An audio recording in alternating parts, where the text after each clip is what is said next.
ભગવાન શંકર સૂઈ જશે પણ આ 4 રાશિઓનું ભાગ્ય જાગતું રહેશે. ભગવાન શંકર કૃપાથી લગ્ન થશે નિશ્ચિત. હા મિત્રો, હું તમને જણાવી દઉં કે શંકર શ્રાવણ મહિના માટે યોગ નિદ્રામાં જતા 12 માંથી 4 રાશિઓના ભાગ્યને જાગૃત કરવાના છે. આ 4 રાશિના લોકોના જીવનમાં ભાગ્યના બંધ તાળા ખુલવાના છે. યોગ નિદ્રામાં જતી વખતે શંકર 4 રાશિઓ પર પોતાના આશીર્વાદ વરસાવશે, જેના કારણે 4 રાશિઓની કુંડળીમાં લગ્ન સંબંધિત સમસ્યાઓનો અંત આવશે અને જીવનમાં ફક્ત ખુશીઓ જ રહેશે. તો મિત્રો, તમારે આ વિડિયોને અંત સુધી જોવી જ જોઈએ. આ વિડિયો બિલકુલ ચૂકશો નહીં. મિત્રો, હું તમને જણાવી દઈએ કે 6 જુલાઈએ દેવશયની એકાદશી છે અને આ દિવસે ભગવાન શંકર યોગ નિદ્રામાં જાય છે, જેના કારણે શ્રાવણ મહિનો શરૂ થાય છે. આ દિવસે કેટલીક રાશિઓ પર ભગવાન શંકર અને માતા પાર્વતીનો વિશેષ આશીર્વાદ રહેશે, જેના કારણે તેમને ધન, સમૃદ્ધિ અને સફળતા મળવાની શક્યતા છે. ઉપરાંત આ દિવસે ભગવાન શંકર કૈલાસ છોડીને પાતાળ લોકમાં રાજા બાલીના ઘરે આરામ કરવા જાય છે. આ સમગ્ર સમય દરમિયાન શુભ કાર્યો પર પ્રતિબંધ છે. આ સમય દરમિયાન મુંડન, ગૃહપ્રવેશ જેવા કાર્યો કરવામાં આવતા નથી. દેવતાઓ જાગ્યા પછી શુભ કાર્યો શરૂ થાય છે. મિત્રો, આ વખતે ભગવાન શંકર આખા 121 દિવસ યોગ નિદ્રામાં રહેશે, પરંતુ યોગ નિદ્રામાં જતા પહેલા ભગવાન 4 રાશિઓને ખુશખબર આપશે. હા, કારણ કે દેવશયની એકાદશી પર ગ્રહોનો અદ્ભુત પ્રવાહ હોય છે, જેના કારણે આ વખતે આવતી દેવશયની એકાદશી ખૂબ જ ખાસ માનવામાં આવી રહી છે.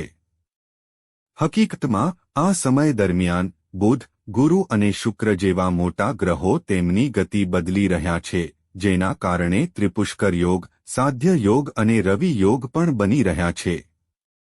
આના કારણે 4 રાશિઓ માટે ખૂબ જ સારો સમય શરૂ થવાનો છે. 4 રાશિના લોકોના જીવનમાં લગ્ન નિશ્ચિત થવાના છે. તો ચાલો તમને જણાવીએ કે કઈ રાશિઓ માટે સુવર્ણ સમય શરૂ થવાનો છે.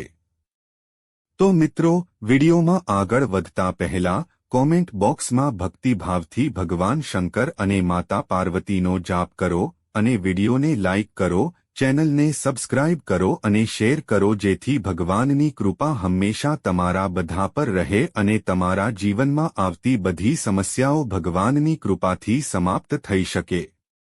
તો મિત્રો, ચાલો જાણીએ તે રાશિઓ વિશે. નંબર 1, કન્યા. કન્યા રાશિના જાતકો, તમને જણાવી દઈએ કે 6 જુલાઈ દેવશયની એકાદશીના રોજ 4 મહિનાના ચાતુર્માસ માટે યોગ નિદ્રામાં જતા પહેલા ભગવાન શંકર તમારા ભાગ્યના દરવાજા ખોલવાના છે. હા મિત્રો, ગ્રહોના અદ્ભુત પૂરથી બનેલા અદ્ભુત યોગની અસર દેવશયની એકાદશી પર તમારા પર પડશે, જેના કારણે તમારા જીવનમાં એક નવા સંબંધનો પાયો નંખાઈ શકે છે. આ એવો સમય છે જ્યારે નસીબ વળાંક લેશે અને જૂના પાના પર નવી વાર્તાઓ લખાશે. મિત્રો, આ દેવશયની એકાદશી શરૂ થતાં જ એવું લાગે છે કે તમારા જીવનમાં એક નવી સવાર આવવાની છે. જે લોકોના સંબંધો વર્ષોથી અટવાયેલા હતા, લગ્નની વાતોથી લઈને લગ્નની વાતો સુધી, કામ પૂરું કરતી વખતે બગડી જતું હતું, તો મિત્રો, યોગ નિદ્રામાં જતા પહેલા ભગવાન શંકર તમારા જીવનમાં ખુશીઓનો પૂર લાવવાના છે. શહેનાઈનો સૂર વાગવાનો છે. ભગવાનની કૃપાથી હવે તમારા માટે શુભ લગ્ન યોગ સક્રિય થઈ રહ્યો છે. આ યોગથી લગ્નનું કાર્ય સરળ બનશે જ સાથે સાથે પરિવારના સભ્યોની સંમતિ અને સમાજમાં સહયોગ પણ મળશે. પ્રેમ સંબંધોમાં રહેલા લોકો માટે આ સમય ખાસ કરીને સુખદ છે. પ્રેમ લગ્નનો યોગ સંપૂર્ણપણે ઉપલબ્ધ છે. એવું લાગે છે કે તે તમારી નજીક બનાવવામાં આવી રહ્યું છે. ભગવાન શંકરના આશીર્વાદથી આ દેવશયની એકાદશી તમારા માટે ખૂબ જ સારી રહેવાની છે. તમારા જીવનમાં નવા સંબંધો આવવાનું શરૂ થઈ શકે છે. તૂટેલા સંબંધોમાં મીઠાશ પાછી આવશે અને તમને તમારા જીવનમાં માનસિક શાંતિ મળશે. તેમની વચ્ચે ઊભી રહેલી ગેરસમજની દિવાલો હવે ધીમે ધીમે રૂઝાઈ જશે. આ સમયે ભગવાન શંકરના આશીર્વાદ તમારા પર રહેશે. આ સાથે હું તમને કહી દઉં કે તમારા ચહેરા પર એક નવી ઉર્જા અને સ્મિત પાછું આવશે. તમારા મનમાં સંતુલન, વિશ્વાસ અને નિકટતા ફરી જાગૃત થશે. એટલું જ નહીં, આ યોગના પ્રભાવથી તમારા ઘરમાં નવા સંબંધોના પ્રસ્તાવ આવવાની પ્રબળ શક્યતા છે. જેમના લગ્નમાં વિલંબ થઈ રહ્યો હતો, તેઓ પોતાના ઘરેથી શુભ પ્રસંગોની તૈયારીઓ શરૂ કરી શકે છે. અને જો તમારા લગ્ન તાજેતરમાં થયા છે, તો આ દેવશયની એકાદશી પર ભગવાનના આશીર્વાદથી તમારા સંબંધોમાં પ્રેમની સુમેળ વધશે. આ સમય દરમિયાન પરસ્પર સમજણ, સહયોગ અને એકબીજા પ્રત્યે સમર્પણની ભાવના જોવા મળશે. ચાલો તમને જણાવી દઈએ કે ભગવાનના આશીર્વાદથી જીવનમાં દરેક દિશામાંથી શુભ સમાચાર આવવા લાગશે. કન્યા રાશિના જાતકો, દેવશયની એકાદશી પર તમારા ઘરના દરવાજા પર પણ શુભ મુહૂર્તનો અવાજ સંભળાય છે. માતા પિતાના સહયોગથી પ્રેમ સંબંધો સફળ થશે. અટકેલા કામ ફરી શરૂ થશે. અટકેલા સંબંધો આગળ વધશે. ઘરમાં ફક્ત શુભતા રહેશે. ભગવાનના આશીર્વાદથી આ સમયે તમારા સુખ, સમૃદ્ધિ અને નાણાકીય ભંડાર ભરાઈ જવાની શક્યતા રહેશે. તમને દરેક ક્ષેત્રમાં પરિવારનો સહયોગ મળશે, જેના કારણે તમને એવું લાગશે કે તમારી પાછળ કોઈ અદૃશ્ય શક્તિ ઊભી છે. એટલું જ નહીં, આ સમયે તમારા બાળકોની પ્રગતિ તમારા ચહેરા પર ગર્વ અને સંતોષની ચમક પણ લાવી શકે છે. અત્યાર સુધી જે કાર્ય પૂર્ણ થયું હતું તે હવે પૂર્ણ થશે. એટલું જ નહીં, આ વખતે દેવશયની એકાદશી પર ભગવાનની કૃપાથી લગ્ન યોગ એટલો પ્રબળ બન્યો છે કે તમારા લગ્ન અટકવાના નથી. હા, જે માર્ગ પર તમે ફક્ત આશા સાથે ચાલ્યા હતા, હવે તમને સાચા પરિણામો મળવાના છે. હા મિત્રો, આ દેવશયની એકાદશી પર તમારે માતા પાર્વતીને ઘીનો દીવો અને ગુલાબનું ફૂલ અર્પણ કરવું જોઈએ. તેની સાથે ભગવાન શંકરને બીલીપત્ર અને દૂધ ચઢાવવું જોઈએ. ભગવાન તમારી દરેક મનોકામના પૂર્ણ કરશે. નંબર 2, કર્ક રાશિના જાતકોને જાણ કરવી જોઈએ કે 6 જુલાઈ દેવશયની એકાદશી કોઈ ખાસ એકાદશી નથી. આ દિવસે વિશ્વના સર્જક 4 મહિના માટે યોગ નિદ્રામાં જાય છે. આ દિવસથી બ્રહ્માંડનો ભાર ભગવાન ભોલેનાથના હાથમાં જાય છે અને સમગ્ર વિશ્વ 4 મહિના સુધી ભોલે બાબાની નજરમાં રહે છે. આ સમય દરમિયાન ભગવાન વિષ્ણુ સૂતા પહેલા કર્ક રાશિના જાતકોના જીવનમાં ખુશીઓ લાવશે. હા મિત્રો, આ 4 મહિના દરમિયાન તમે તમારા સંબંધમાં પ્રેમની ઊંડાઈ જોશો. લગ્ન સંબંધિત સંબંધો પુષ્ટિ મળવાના આરે હશે. તૂટેલા સંબંધોમાં પ્રેમનો વિકાસ થશે. યોગ નિદ્રામાં પ્રવેશ કરતી વખતે ભગવાન તમારા જીવનને ખુશીઓથી ભરી દેશે. હવે તમારી ઘણા વર્ષોની રાહનો અંત આવવાનો છે. હા મિત્રો, એકાદશી પર તમારા લગ્નના મજબૂત યોગો એટલા મજબૂત બની ગયા છે કે હવે કોઈ તમારા લગ્નને રોકી શકશે નહીં. ગુરુની શુભ દૃષ્ટિ તમારા લગ્નભાવ પર છે, જેના કારણે ભગવાન શંકરની કૃપાથી બધા કાર્ય સરળ બની રહ્યા છે. તમારા જીવનમાં નવી ઉર્જા, નવી આશા અને નવી વાતચીત શરૂ થશે. સંબંધની શોધમાં જે ખાલીપણું હતું તેને સંબંધની ભેટ મળવાની છે.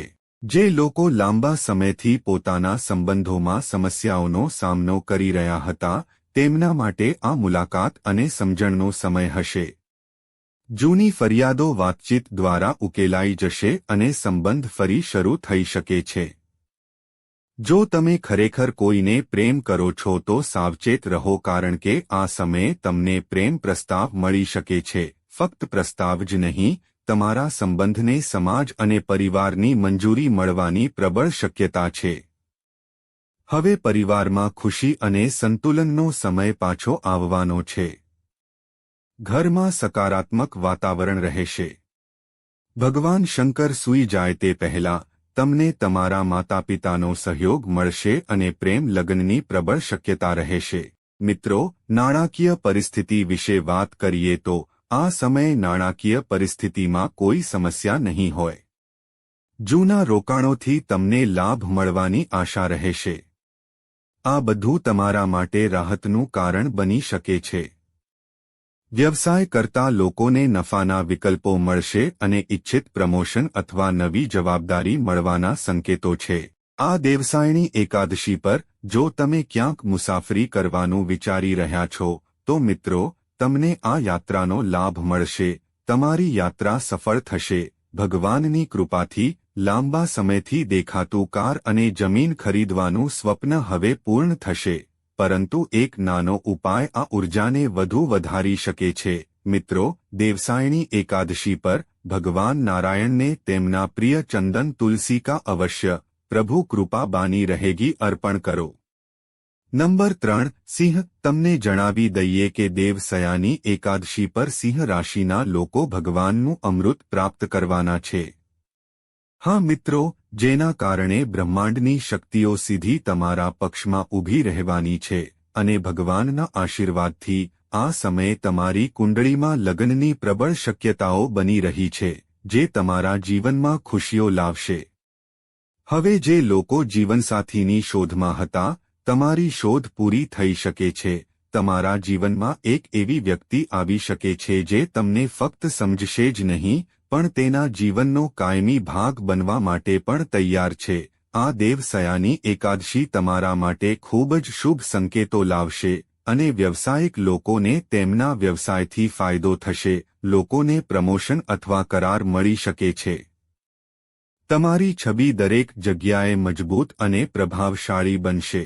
જે લોકો લાંબા સમયથી બાકી રહેલા કામથી નિરાશ હતા, હવે તેમના માટે સફળતાની રેખાઓ સ્પષ્ટ દેખાઈ રહી છે.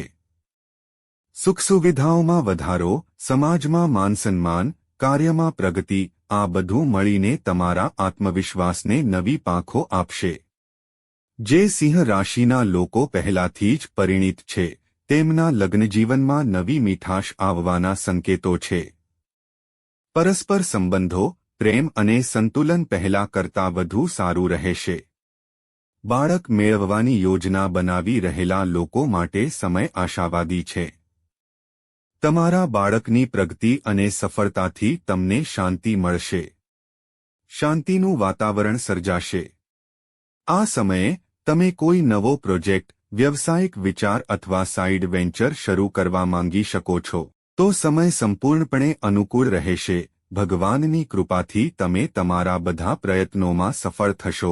તમને તમારા માતાપિતાનો સહયોગ અને આશીર્વાદ મળશે. તમને અદ્ભુત માનસિક શાંતિ મળશે. ઘરે શુભ કાર્યનું આયોજન થશે. જો તમે કોઈ યાત્રા કે તીર્થસ્થાન પર જવા માંગતા હો, તો મિત્રો કૃપા કરીને આ સમયે મુસાફરી ન કરો. મુસાફરી અકસ્માતોનું સૂચન કરે છે. હા મિત્રો, સ્વાસ્થ્યની દ્રષ્ટિએ આ સમયે તમે ઉર્જાથી ભરપૂર રહેશો. માનસિક શાંતિ અને તણાવ દૂર થશે. મિત્રો, દેવશયની એકાદશી પર તમારે ભગવાન શંકરને તેમનો પ્રિય ભોગ અર્પણ કરવો જોઈએ અને ભગવાનને ભભૂતનું તિલક લગાવવું જોઈએ.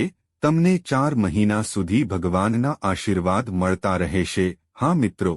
નંબર 4. મીન. મીન રાશિના લોકો, તમને જણાવી દઈએ કે 6 જુલાઈ એકાદશીના રોજ ભગવાનની કૃપાથી તમારા જીવનમાં સુવર્ણ સમય શરૂ થવાનો છે.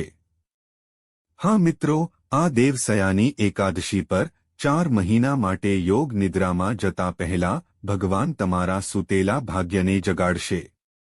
હા, કારણ કે ભગવાન શંકર સુશે પણ તમારા ભાગ્યને પ્રકાશથી ભરી દેશે. કારણ કે દેવસયાની એકાદશી પર ભગવાનની કૃપાથી લગ્નનો એક દુર્લભ સંયોગ બની રહ્યો છે, જેના કારણે તમારા સંબંધ મજબૂત થવાની શક્યતાઓ રહેશે. તમારા સપનાઓને સાકાર કરવાનો સમય આવશે. આ વખતે ભગવાન શંકર સૂતા પહેલા તમારા જીવનની રેખા બદલવાના છે. ભગવાન શંકરની કૃપાથી તમારા ઇચ્છિત કન્યા અને કન્યા મેળવવાનું સ્વપ્ન પૂર્ણ થઈ શકે છે. વૃષભ રાશિના લોકો, આના કારણે તમારા ઘરમાં શહેનાઈનો સૂર સંભળાય છે. જેમના લગ્ન કોઈ કારણસર વારંવાર તૂટી રહ્યા હતા અથવા જેમના સંબંધો ફક્ત વાતો સુધી મર્યાદિત હતા, તેઓ હવે પરિવારની મંજૂરી પણ મેળવી શકે છે અને લગ્નની વાત પુષ્ટિ મળી શકે છે, ખાસ કરીને જેઓ પ્રેમ સંબંધમાં છે. આ સમય તમારા માટે વરદાથી ઓછો નહીં હોય. તમારા સંબંધને સમાજ અને પરિવાર બંને તરફથી ટેકો મળી શકે છે. જે પરિણીત લોકો પતિ-પત્ની વચ્ચે તણાવ અને મતભેદનો સામનો કરી રહ્યા હતા, હવે તે સંબંધમાં પ્રેમ, સમજણ અને નવીનતા પાછી આવશે. ભોલેનાથના આશીર્વાદથી માનસિક શાંતિનો પણ અનુભવ થશે. આ સમય દરમિયાન સંબંધોમાં સુધારો થશે જ, પરંતુ આર્થિક સ્થિતિમાં પણ પ્રગતિ થઈ શકે છે. ભગવાનના આશીર્વાદથી તમારી આવક વધશે. જૂના રોકાણોમાંથી નફો થશે. નવી નોકરી મળવાના સંકેતો છે. હતાશા અને વ્યવસાયમાં પણ સુધારો થશે. નોકરી કરતા લોકોને હવે પ્રમોશન અથવા ટ્રાન્સફરના સારા સમાચાર મળી શકે છે. સ્પર્ધાત્મક પરીક્ષાઓની તૈયારી કરી રહેલા વિદ્યાર્થીઓને સફળતા મળવાની શક્યતા રહેશે. ઘરે કોઈ શુભ કાર્યનું આયોજન થશે. જે લોકો પરિવાર સાથે તીર્થયાત્રા પર જવા માંગે છે અથવા કોઈ શુભ કાર્યમાં ભાગ લેવા માંગે છે, તેમના માટે સમય શુભ રહેશે. મીન રાશિના લોકો, જો તમે આ સમયને સંપૂર્ણપણે તમારા પક્ષમાં બનાવવા માંગતા હો, તો મિત્રો, માતા તુલસીની સામે ઘીનો દીવો ચોક્કસ પ્રગટાવો અને તમારા મનનું ઇચ્છિત પરિણામ મેળવવા માટે પ્રાર્થના કરો. ભગવાનના આશીર્વાદ તમારા પર રહેશે. તો મિત્રો, શું એવી 4 ભાગ્યશાળી અને ભાગ્યશાળી રાશિઓ છે જેના પર ભગવાન શંકર યોગ નિદ્રામાં જતા પહેલા અમૃતનો વરસાદ કરવાના છે? તો મિત્રો, તમને માહિતી કેવી લાગી? કૃપા કરીને કોમેન્ટ કરીને અમને જણાવો. જો તમને માહિતી ગમી હોય તો વિશ્વના તારણહાર ભગવાન શંકરનો જય જયકાર ચોક્કસ કરો અને વિડીયોને લાઇક કરો, ચેનલને સબસ્ક્રાઇબ કરો, શેર કરો મિત્રો. આભાર.